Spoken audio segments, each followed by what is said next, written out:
Hi, this is Roger. Thanks for dropping by on another one of those days. Rain, dull, and yeah, just miserable. Inside's okay. Outside, well, I just don't do outside when the weather's like that. Yes, I'm going to do my sort of Sunday morning chat after this bit, really. Just talking yesterday at the show to growers and some traders, and just generally chatting. I kept moving towards subjects that I wanted them to talk about. It's a way of getting other people's opinions, and because I've got this Growlight now, I was trying to get people to say whether or not they add additional lighting in the winter or all year round or anything. I just, getting opinions about supplemental lighting, and there were more people using it than I expected, I must admit, in various ways. A lot had sort of strip lighting on timers, and some are trying LED panels, where you get purple plants and purple flowers, those type of things. Those things obviously work, but I just wish people would turn them off when they're filming, because everything comes out purple. Literally, you get a lovely white Cattleyas, purple, and the leaves are purple, the shelves are purple. It's just the way that light affects cameras. There's nothing you can do about it. I don't think there's a switch on the camera to sort of cater for it, but anyway, I've just hooked this up. I won't say that's any form of permanentness, but it looks as though it's roughly at the right angle without blinding myself on a dull day.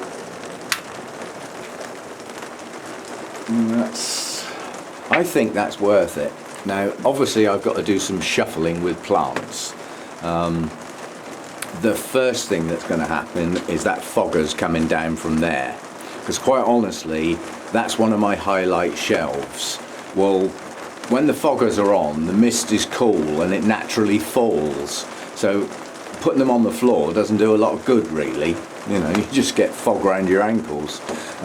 So to get that working as best as I can, it needs to go up high. But we're coming to the time of year now. I mean, I haven't filled these foggers up for days. They're hardly ever coming on now, because the sun's not there often enough to get the temperature high enough for them to kick in. I mean, you can see, at the moment I'm at 92% humidity. It's too high, and that's just literally where things have been watered recently, and temperature's lower at night, the humidity level goes up, and so that fogger can go, and that puts more plants on that shelf, which is one of my highlight shelves. Things like the Elizabeth Ann Buckleberry, that's only there while it's in bloom. It doesn't live there, but because the spikes are pendulous, where it normally lives, they'd be on the floor. So the only reason that's up there is because it's in bloom, and that's taken up a lot of shelf space, that flipping great bowl. It doesn't normally live there. It normally lives in a place where it's not in the way, but while it's in bloom, got to cater for it. I'm going to have to do, obviously I've removed that hanging rack up there to get the light up there, and I've got to think about that, and I've got to think about the plants that are now closest to that light. Are they too close? Do they need to move slightly? Because I'd like a relatively even light in this area. I'm not worried about this lot over here. They're low light plants in the main. They're not to worry about those. But there are some over here that could move round here a bit, and perhaps some of these larger plants could come over here. So I've got quite a bit of shuffling and thinking to do. And at the moment there are plants that could do with some light that are not getting any of it, like along here.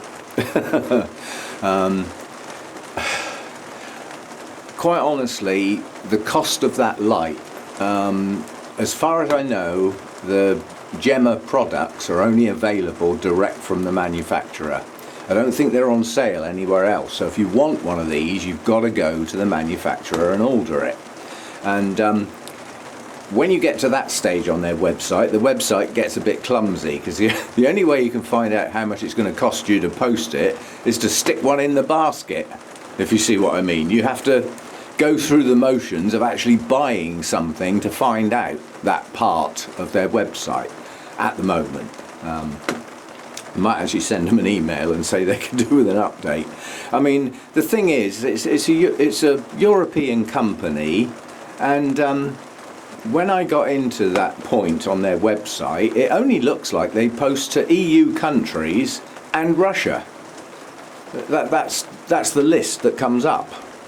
Yeah, and so, like, if that is true, then you can't get one of those in the States, you know, at any cost, because they don't post there. Now, that may change, I don't know, and their website might be out of date. You may be able to contact them direct and they'll give you a price, I don't know. But at the moment, given that I've got my YouTube money now, so I don't tend to think of orchid related expenses as being my expenses anymore, if you see what I mean. I mean, I bought a couple of plants on eBay, which you'll see when they arrive. One I've been after for a while. It's quite funny, I saw it on eBay and I thought, oh crikey, I've been after that for flipping ages, I'll have that.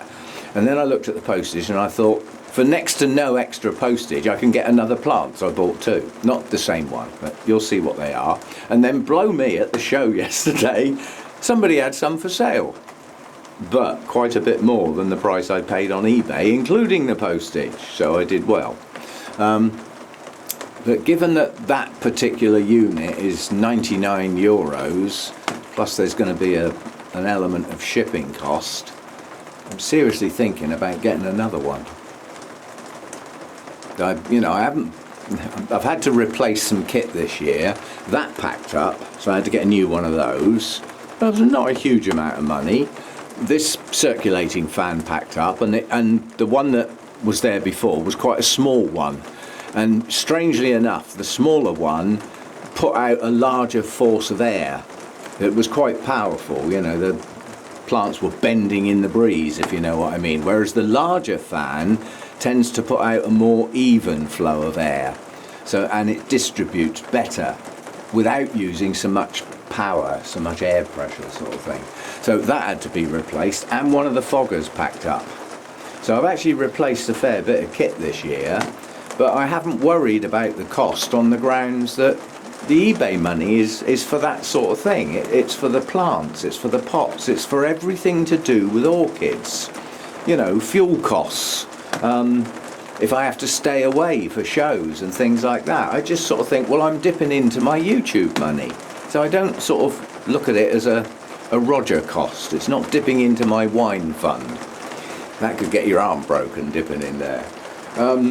But yeah, so I'm going to think, because that one at the moment can do a good job on a dull day like this for a fair bit of the grow room. But if I could think about where I could put another one, I could possibly cover a much larger portion of the grow room. And I mean, the running costs aren't that high, and the time of year where the Growlight's going to be on, a lot of the other kit isn't on, if you see what I mean. So it's not like it's an additional cost, it's a replacement cost. So I'm not particularly worried about the running costs. And the the lifespan on that, if you were running it 12 hours a day, the lifespan for the bulb is something like 7.5 years. So I'm not going to worry about that. I might not be here in 7.5 years. Yeah, so it's a new era in here now. Supplemental lighting is something I've always said I can't do, simply because I was thinking of either LED panels or strip lights, you know, and I'd have to have so many, you know, because of the shelf structure. You know, to get light on these plants from above, I'd have a light in the roof, but then these down here would need a light under here, and then I'd need one under here, and I'd need one, you know, and where would all the wires go? But because this thing is so powerful, if I could rig up a second one somewhere, I'd totally have to rearrange the plants if I'm going to get a second one.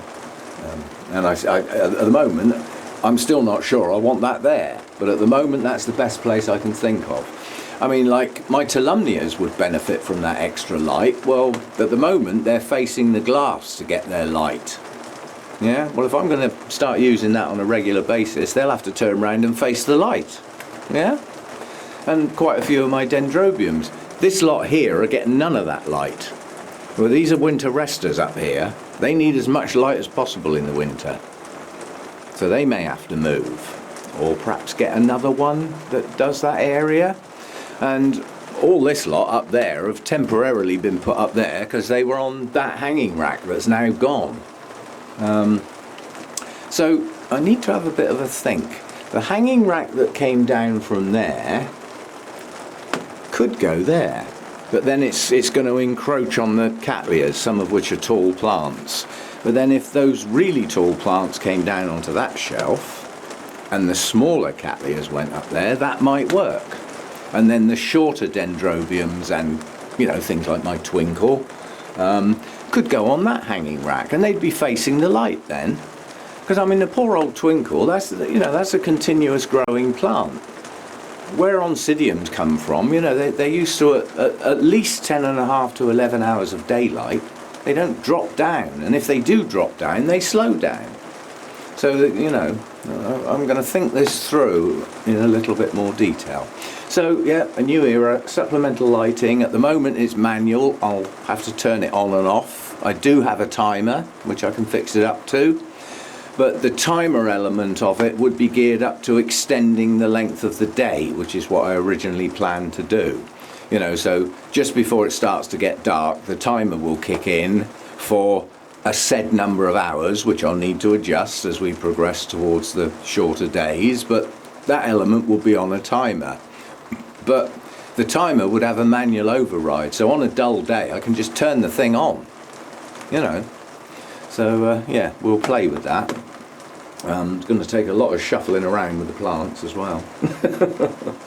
But literally I can start thinking of those that really don't need the higher light levels, that can get away with what they've always had, can move to places where they will release up space for stuff that could do with that extra light. So there's a lot of stuff going to have to move.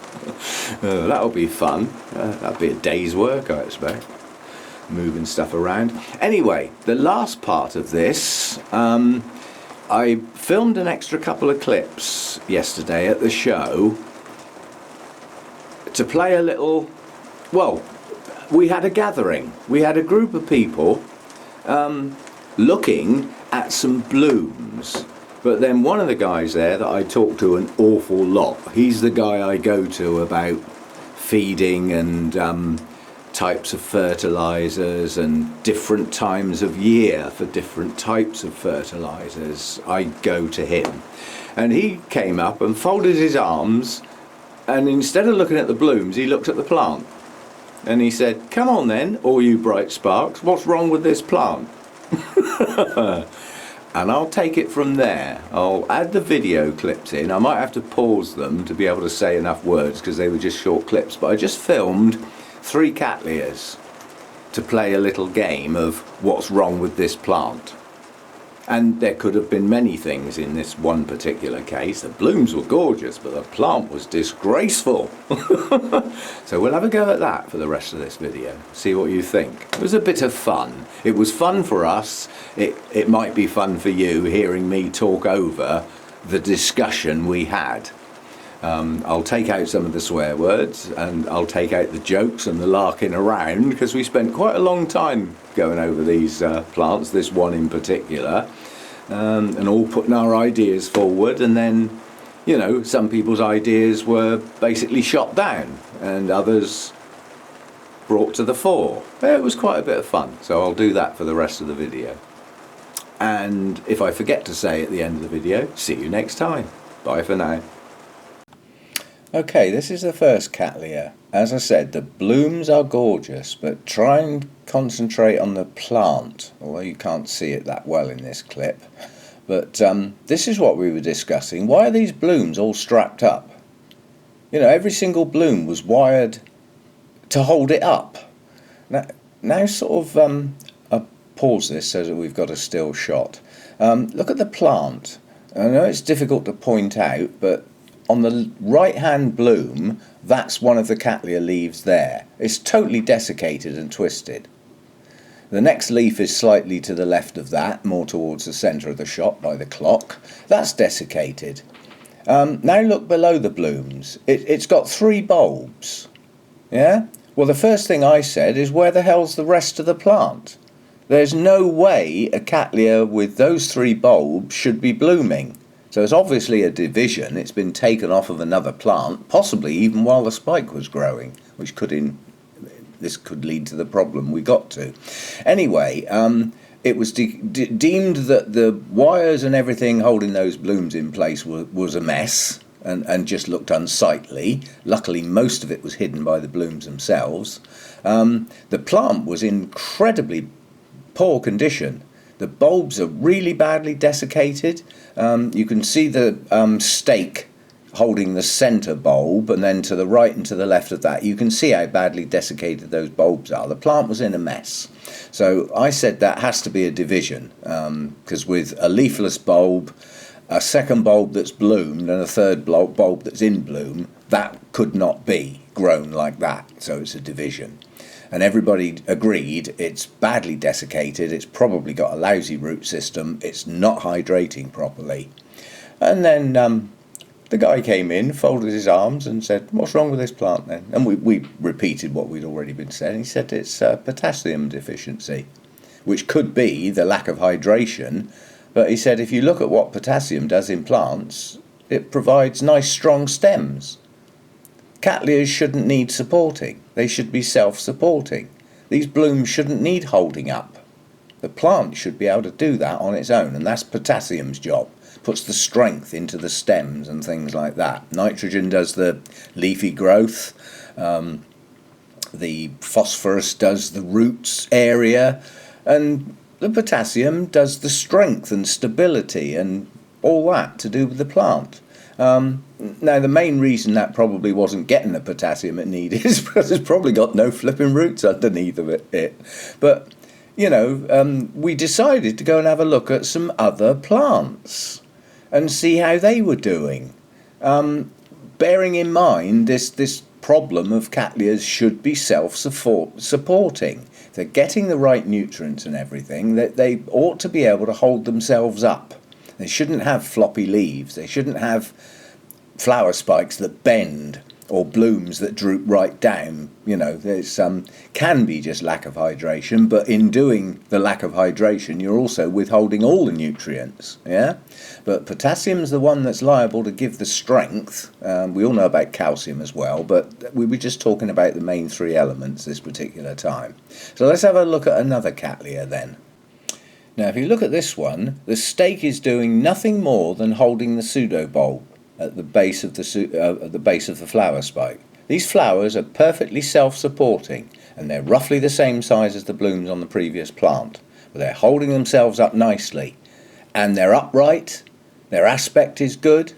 But if you look at the plant, I've paused it again. Yeah, that spike is self-supporting. Look how strong it is. Look how straight it is. I mean, it's come out at a slight angle from the pseudobulb. A lot of Cattleyas do that. If the spike had been a bit more upright, the blooms would have adjusted their aspect accordingly. But the only staking required there was to hold that pseudobulb in place. If you look at where it's tied below the spike. It has no effect on that spike whatsoever, and therefore no effect on the blooms.